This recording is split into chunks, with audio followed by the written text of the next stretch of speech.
They say the heavyweight boxer laughed first, loud enough for the whole gym to hear. Not because he hated Bruce Lee, because he believed the difference in size made doubt reasonable. He mocked the footwork, mocked the guard, mocked the idea that this could be real sparring. Bruce Lee didn't respond with words. He didn't raise his voice. He didn't warn him. 8 seconds later, the gloves came off, not from rage, but from shock, because whatever happened in that short exchange didn't look like sparring anymore, and nobody in the room wanted to pretend it did. The gym sat above street level, reached by a narrow stairwell that smelled of dust and old sweat. The door stuck slightly when it opened, then refused to close properly behind you. Inside, the light was flat and practical, fluorescent tubes humming above a long room where nothing was arranged for comfort. A bell hung near the ring. A clock mattered more than conversation. Heavy bags lined one wall, like fixed arguments. Their leather was split in places, patched and struck again. Ropes were coiled in corners, wraps stacked near a bench. The ring itself was an elevated square, with canvas worn thin in the center. Ropes tightened too many times to look new. Nothing here was decorative. Everything had been used. Men trained without noise. Pads slapped in steady rhythm. Gloves touched and separated. Footwork marked the floor in quiet patterns. No music, no speeches, no motivational slogans. In this room, effort didn't need encouragement. It needed structure. Boxing was the authority here, not as a slogan, as a reality. The hierarchy could be felt immediately. The lighter fighters moved quickly, sharp and alert, always conscious of space. The older ones conserved energy, eyes heavy with experience. The heavyweights carried themselves differently, slower, sure of their mass, sure that the room would adjust around them the way rooms always do. Trainers moved through it all like men managing weather. They didn't raise their voices unless necessary. Their corrections were short, precise. A glance could stop a round. 2 fingers lifted could end a debate. Respect in this gym was not given to names. It was given to proof. That was why, when Bruce Lee entered, the room did not pause. He arrived quietly. No announcement, no introduction. A small bag, plain training clothes, clean but modest. He stepped inside as if he already understood one of the most important rules of serious places. You don't demand attention. Some recognized him immediately, others didn't. And those who didn't kept training, not out of disrespect, but because this gym did not slow itself for reputation. Bruce Lee stood near the edge of the floor and watched, calm, focused, not impressed, not intimidated, simply observing timing, distance, the small decisions men made just before punches became visible. A trainer approached him briefly, spoke in a low voice. Bruce Lee listened, nodded and waited. He didn't ask to demonstrate. He didn't explain why he was there. He allowed the gym to remain the gym. Still, his presence sat in the room like a quiet question. It wasn't hostility, it was curiosity. A skepticism shaped by tradition, the kind that forms when men have seen too many visitors arrive with claims and leave with excuses. In a boxing gym, there is only one language that ends questions. And without saying it directly, Bruce Lee had entered knowing he may be asked to speak it. He arrived late enough that the gym had already settled into its rhythm. That was part of the privilege. Heavyweights didn't hurry. They let the room warm up without them, then entered as though the place had been waiting. The door opened with a soft scrape, and the noise of training didn't stop, but it shifted. The kind of shift that isn't dramatic, just instinctive. A few heads turned. A few bodies made space without thinking. The heavyweight boxer carried size the way some men carry status, quietly without needing to display it. Thick shoulders, heavy wrists, a neck that looked built to absorb impact. His face held that easy confidence that comes from being the strongest argument in most rooms he enters. He wasn't angry. He wasn't tense. He looked almost amused to be there at all. He greeted the trainers with casual familiarity, then moved toward the benches as if they belonged to him. His presence filled the gym in small ways. He spoke louder without raising his voice, laughed more easily, took up more room even when standing still. Then his eyes found Bruce Lee, not immediately like a threat, like a rumor. A smile formed, not hostile, but satisfied. The kind of smile a man gives when he's finally seeing something he's heard too much about. He leaned toward another boxer and said something too low to fully catch, but loud enough that the intention traveled. A few men nearby smiled. Someone chuckled once. Bruce Lee didn't change his expression. He remained where he was, calm and still, watching the gym the way he had been watching it all along. That calmness didn't impress the heavyweight. It irritated him slightly, not because it was arrogant, but because it didn't respond. The heavyweight began wrapping his hands slowly, deliberately. He didn't rush. He was comfortable being watched. Around him, a few fighters drifted closer, not crowding, just gravitating the way people do toward a familiar center of gravity. The heavyweight looked up again. "Kung Fu," he said casually, as if speaking about something harmless. Not a direct insult, but a dismissal disguised as humor. He made a comment about footwork, about stance, about how it looked good on film. The words were delivered with charm. That made them worse. Charm invites agreement. A few men laughed, not cruel laughter, the kind that comes when a room wants to align itself with the dominant voice. In boxing gyms, laughter can be a form of loyalty. One of the trainers watched without expression, but his eyes sharpened slightly. He didn't stop it. This wasn't unusual. Gyms like this allow the room to test its own boundaries. They believe truth should endure friction. The heavyweight continued, lightly, another remark, another smile. He kept it playful enough that no one could accuse him of disrespect, but pointed enough that the meaning was clear. This is our world and he is visiting it. Bruce Lee finally looked directly at him, not with anger, with calm attention. No tension in the shoulders, no visible irritation. Just a quiet acknowledgement that the mockery had been heard and understood. The heavyweight smiled wider, almost pleased, because now the exchange had begun, and in his mind the outcome seemed obvious. In a room built on contact, size and pressure usually decide who gets to keep speaking. The gym didn't stop moving, but the air changed. The laughter faded quickly, replaced by a kind of watchfulness. People didn't say it out loud, but the room was already arranging itself around the next moment, waiting to see whether Bruce Lee would respond with words or with the only language this gym truly respected. It didn't become official. No one announced rules. No trainer stepped into the center and called it a match. The gym had its own way of deciding when something mattered. It happened through movement. A pair of fighters paused their pad round early, gloves still raised but no longer striking. A man skipping rope slowed until the rope went slack and fell at his feet. A few bodies shifted backward, clearing a lane without admitting they were doing it. The ring remained empty, but the open space beside it began to feel like a ring. The heavyweight boxer finished tightening his wraps and slid his gloves on with an ease that suggested familiarity, not preparation. He was comfortable here. Comfortable being the heaviest presence in the room. He rolled his shoulders once, loosened his jaw, and looked toward Bruce Lee as if inviting something entertaining. Bruce Lee didn't rush forward. He didn't posture. He took a few steps calmly, entering the space with a neutral posture, hands relaxed, expression still. The gym watched him more closely now, not as a celebrity, not as a visitor, but as a variable entering a controlled environment. Fighters in this room did not fear new ideas. They simply didn't trust them. One of the trainers moved slightly, angling for a clear view. Another picked up a clipboard. Habit more than drama. Sparring was where truths appeared. Clipboards existed for truths. The heavyweight smiled again. He said something like, "light work," as if the whole thing were casual, but his body told a different story. His feet settled with purpose. His stance widened slightly. He wasn't planning to hurt Bruce Lee, but he was planning to make the difference obvious.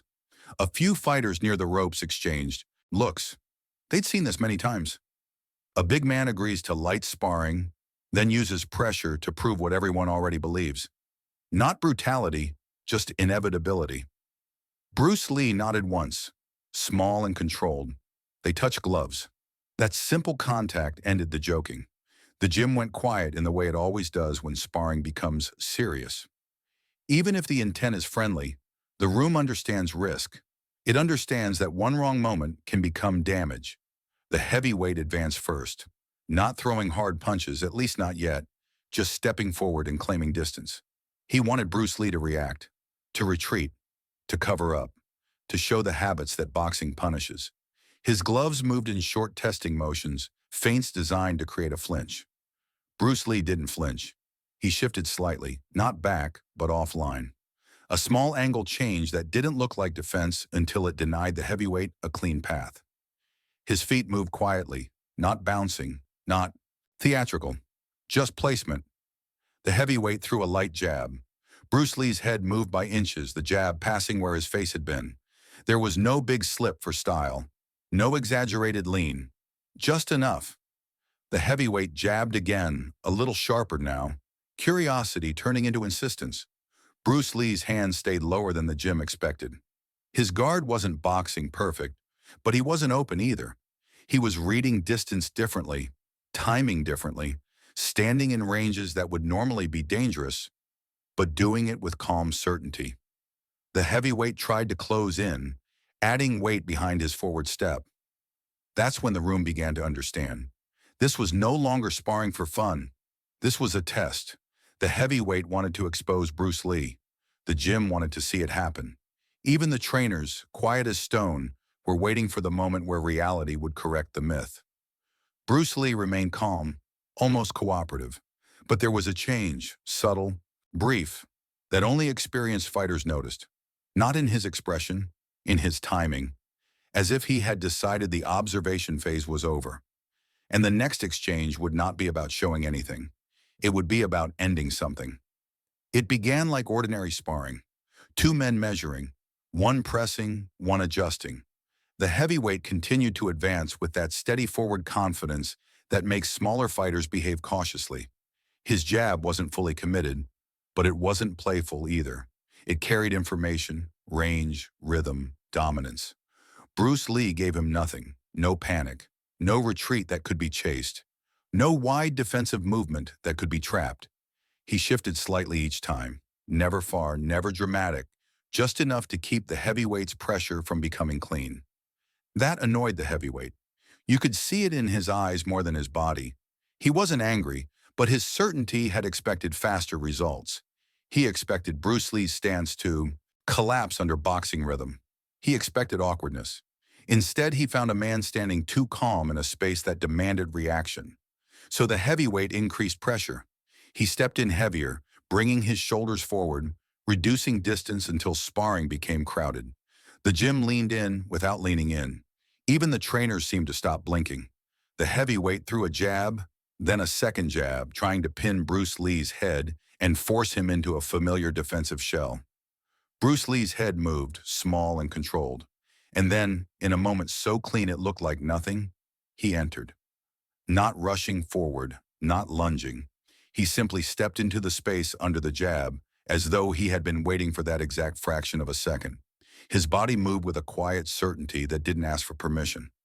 One moment he was outside the heavyweight's reach, the next he was inside it, close enough that the heavyweight's long punches lost their purpose. A brief touch. That was all. Bruce Lee's hand made contact, not a punch that swung wide, not something built for the audience. A short interruption against the forearm, the wrist, the line of the heavyweight's arm. Witnesses later argued about the exact point because it happened too fast to label. But the result was immediate. The heavyweight's rhythm disappeared. His jab was no longer a weapon. It became a trapped object, something Bruce Lee could read, redirect, and remove. The heavyweight tried to reset by stepping back half a pace and bringing his gloves higher. Bruce Lee stayed aligned, not clinging, not grappling, just present in the one range that made the heavyweight uncomfortable. The heavyweight tried to force space with a heavier step forward, shoulders squared. In boxing, this is where size speaks the loudest, when a big man decides to crowd and drown the smaller fighter. Bruce Lee didn't fight the weight, he turned it. A small angle shift, a pivot of hips, a placement of feet that moved him to the side of the heavyweight's power rather than in front of it. The heavyweight's forward force continued, but it traveled into emptiness, making his own balance momentarily belong to Bruce Lee. That momentary imbalance was all it took. Bruce Lee entered again, shorter, closer, a compact motion that didn't look like an attack until the heavyweight's posture changed. His knees softened slightly. His shoulders dropped. His face went blank for an instant. Not pain, not fear, just interruption, like a sentence cut off mid-word. That interruption lasted less than a second, but the sparring was already over. The heavyweight stepped back. Not because he was hurt, because he had lost certainty. His gloves hovered in front of him, no longer controlling the exchange, no longer confident. The room could see it. The heavyweight did not know what just happened in his own space. And then, without anger, without discussion, someone, outside the center, quietly removed their gloves. Not to escalate, to acknowledge that whatever this had become, it was no longer casual sparring. Bruce Lee stepped back too, already calm again, breathing controlled, posture neutral. 8 seconds had passed, and the gym, built on pressure and proof, had just watched control replace force without raising its voice. For a moment, the gym stayed frozen in its own quiet. The heavyweight boxer didn't fall. There was no dramatic ending that could be turned into entertainment. That was what confused some of the younger fighters most. They had expected sparring to produce visible proof. Someone rocked, someone staggered, someone embarrassed. Instead, the heavyweight simply stopped. He stood upright, his feet still planted on the canvas, shoulders broad, gloves still up. Yet the posture no longer carried authority. It carried caution. His eyes moved differently now, as if trying to locate the part of the exchange he had missed. Bruce Lee stood a few steps away in neutral space. Arms relaxed, hands low, breathing steady, expression unchanged. There was no triumph in him, and that absence of triumph removed the room's permission to laugh.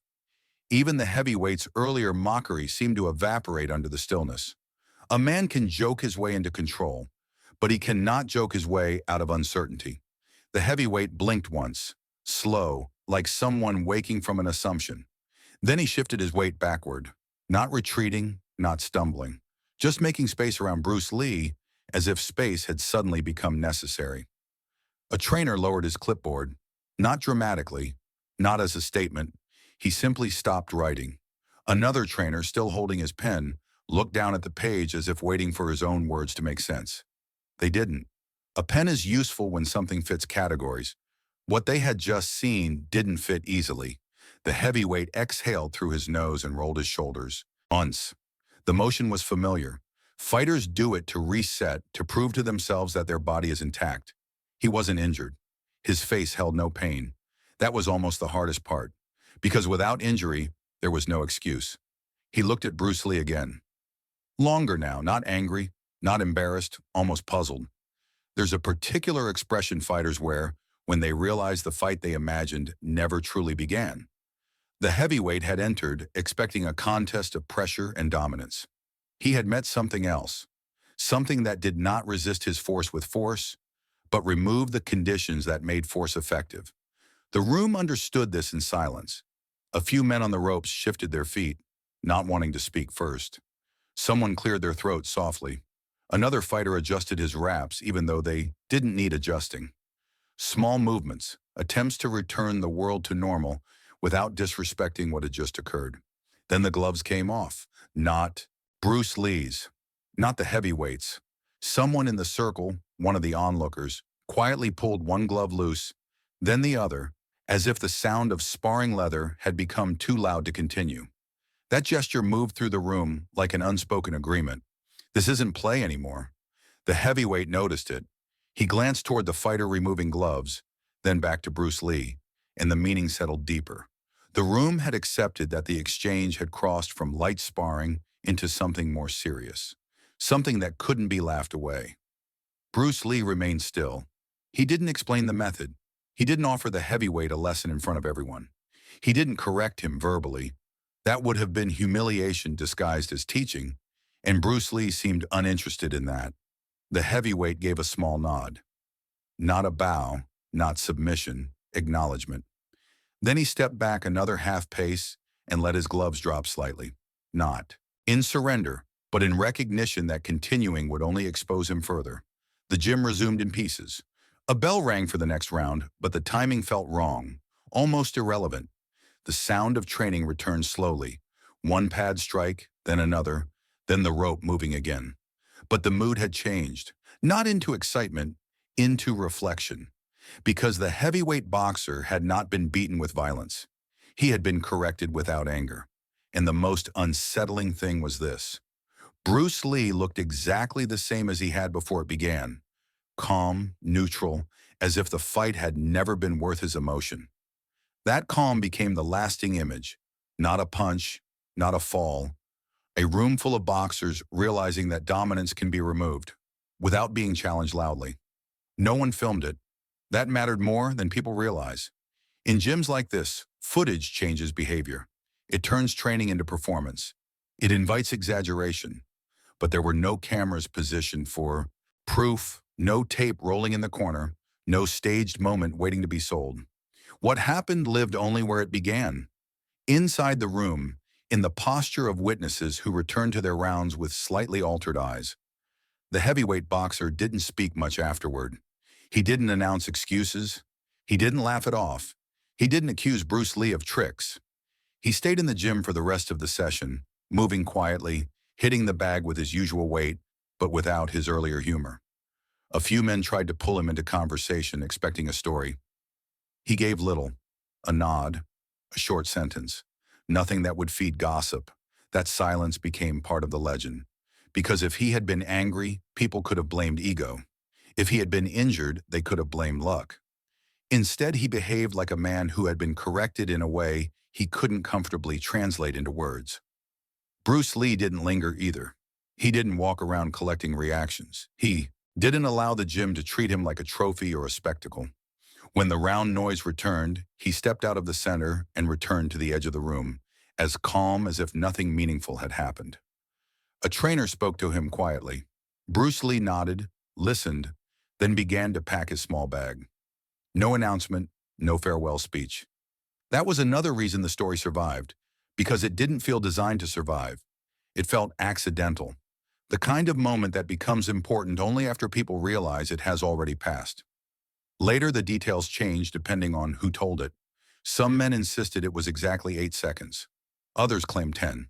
A few said they didn't know because they hadn't been counting. They just knew it ended too quickly for the heavyweight to establish himself. But every version shared the same anchor points. The laughter at the beginning, the silence at the end, and the gloves coming off. Not in anger, but in recognition that the room had crossed into something too real to pretend otherwise. In other gyms, the story traveled carefully, not shouted, not performed. The men who carried it were usually serious fighters, people who understood that exaggeration makes you sound like a fan. So they used plain words. They described the heavyweight boxer, his size, his comfort, the way he mocked Bruce Lee's movement. Then they described the moment the rhythm broke. It wasn't a knockout, they would say. That sentence became important because it forced the listener to ask the right question. If there was no knockout, no collapse, no dramatic finish, then what ended it? And that question pulled the story forward. Years later, some of the witnesses still remembered less about what Bruce Lee did with his hands and more about what he did with the room.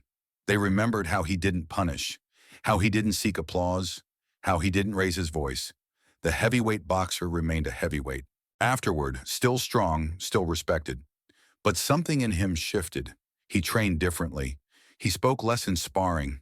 He stopped assuming that size ended discussions. And that quiet change, more than any dramatic victory, was what people saw as the real impact. Because Bruce Lee hadn't come to the gym to dominate it. He had simply shown, briefly and decisively, that there are forms of control that don't announce themselves. That's why the story endured. Not as entertainment, as a correction. A moment when boxing authority met something calmer than force, and for 8 seconds the room learned that power is not always the loudest thing in the ring.